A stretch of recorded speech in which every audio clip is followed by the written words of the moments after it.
I've been running my business now for 5 years, but honestly, what I've done in these 5 years could have literally been achieved in one. If I knew back then what I know now. Don't get me wrong, I have had some amazing experiences on this journey and I've made more money than I've ever seen in my life. Like the time that I made £11,000 in one single month, honestly, that was just mind-blowing for me. But I've really had some ugly experiences as well, where reality slapped me in the face so hard it was difficult to get back up. Like the time I lost a bunch of clients because I overestimated how much work I could take on and ended up letting quite a few people down. I've also spoken to a bunch of other business owners who have experienced the same or very similar things that I have, which kind of got me thinking, what are some of the things that I wish I knew before starting my small business so I could avoid making all of these mistakes and grow much faster? I've compiled a list over here on my MacBook and I'm going to share them with you because why not? How much nicer would it be to learn from each other's mistakes rather than making them on our own every single time? Getting right into the deep end here, one of the biggest mistakes I've made is not understanding that there's a difference between owning a business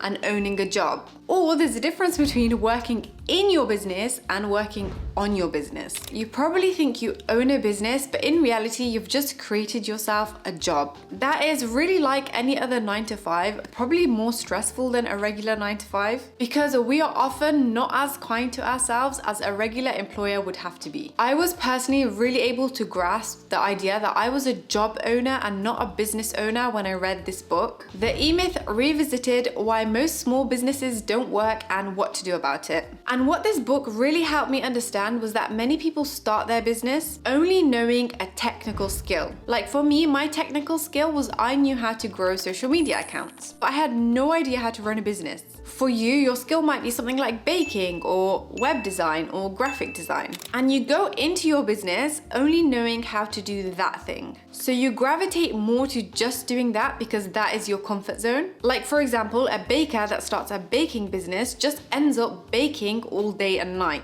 They end up becoming unable to keep up with orders and work themselves to the bone, pulling all-nighters, and then they just end up becoming a slave to the job that they've created for themselves. Instead, what a true business owner would be doing is learning and improving their skills of leadership, their skills of marketing, management, sales, and only like that can your business truly succeed and grow and scale. It's not just about surviving, it's about thriving. When I realized that my business was just surviving and not thriving, and it required me to be present 24/7 to run, I understood that I needed to do something about it because I literally lost my personal life. And that is not why any of us go into starting a business. We start a business because we want back our personal lives. So what I did is I bought back some time by hiring a VA and a video editor to help me with my workload so that I could focus on learning how to grow and run my business.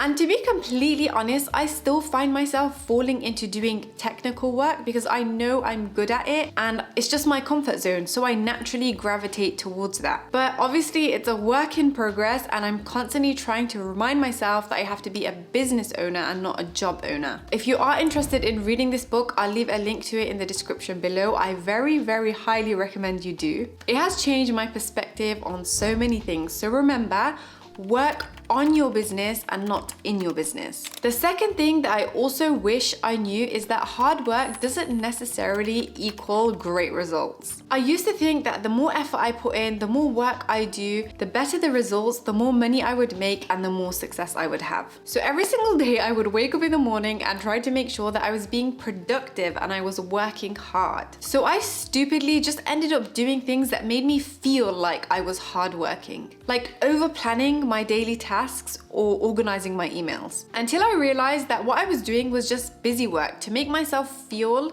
like I was working hard. There was other stuff too, like doing admin work myself when I could have easily outsourced all of those tasks and brought myself back like another 10 hours in the week where I could really focus on growing and scaling and learning. There's a quote by Peter Drucker that really encapsulates this whole idea. Don't confuse activity with productivity. Focus on the tasks that really matter and work smarter, not harder. So now every single time when I sit down to do a task, I ask myself 2 questions. How does this specific task align with my business goals? Because true productivity is about results, tangible and measurable, the tasks that actually move you to the next level. And number 2 is, do I have to do this myself or can I give it to someone else? Because let's say you could buy back 10 hours of your week. Could you use them new hours to do something more worthwhile for your business? It's just something to think about. Number 3 isn't really a mistake that I've made. It's just something that I wish the future me could have told the past me when I first started out. And that is, you only fail if you stop trying. I know it sounds really cringy, but hear me out. When starting my business, I failed to get clients so many times. In fact, I tried about 5 different ways to source clients for my social media management business, and I failed every single time. I tried cold calling, I tried DMing businesses on Facebook, on Instagram. I went in-store to small businesses in my local area pitching to them, and every single time I did not succeed and I came out empty-handed. Eventually I stumbled on Upwork, and that's when I hit my big break. I found my success and I made over 6 figures on the platform. But I could have so easily given up on the second or even the third try. And if I did give up, I probably wouldn't be where I am today, and I'd probably be working just a regular 9 to 5. I wouldn't have had all the opportunities that I've had, I wouldn't have been able to do all the traveling that I've done, and I really wouldn't have been able to live life the way I have been living it for the past few years. I truly believe that success comes from having the strength and confidence in yourself enough to keep getting up and trying again and again, no matter how many times you fall and you flop.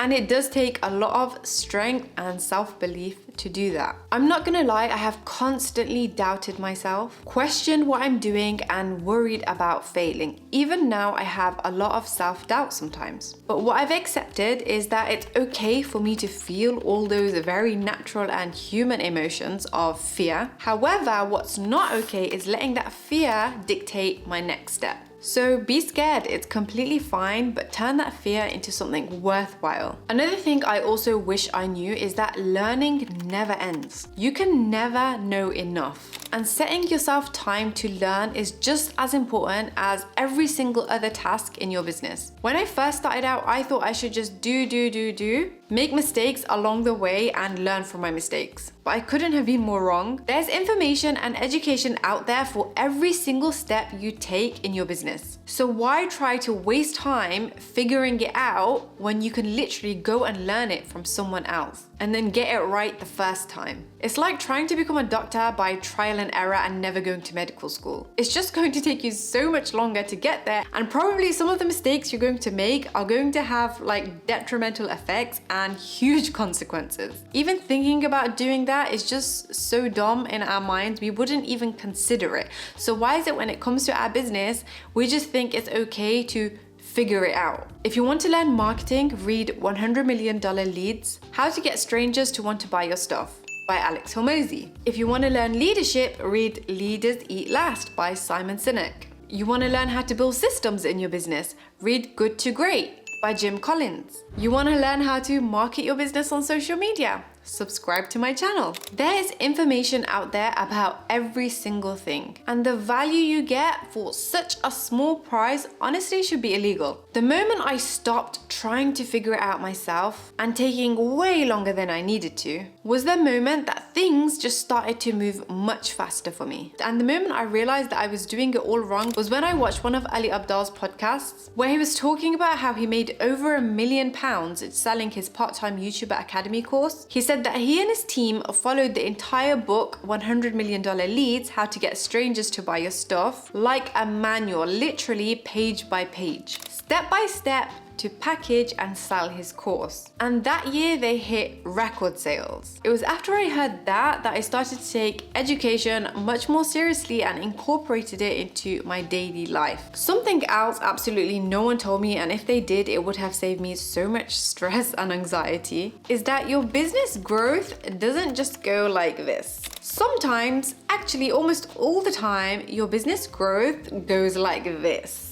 And that is completely normal. I used to think that as long as I'm doing everything right, my business should be growing consistently and just upwards, like the perfect growth chart. So when it started to fluctuate at times and my growth dipped, and in terms of growth, I mean things like revenue, the number of clients, social media metrics, that sort of thing, I panicked. I thought, that's it, everything is going to come crashing down and it's over for me. This is the point my business flops, and I have had so many of them moments where I go into panic mode. I never knew that every single business has its ups and downs. I thought it's either you skyrocket your growth or you just flop and fail. Running a business is like riding a roller coaster. There are highs and lows, and every turn brings a new challenge. The thrill lies in the ride. I don't know where that quote exactly comes from, but I love it. And I've learned to just try to enjoy the ride and try hard not to focus on metrics as much anymore to measure my business growth. For example, when I started my YouTube channel, my business revenue dipped significantly because I had to give up clients in order to be able to focus on this. And obviously, when I first started this channel, I wasn't getting any money from it. Initially, I panicked.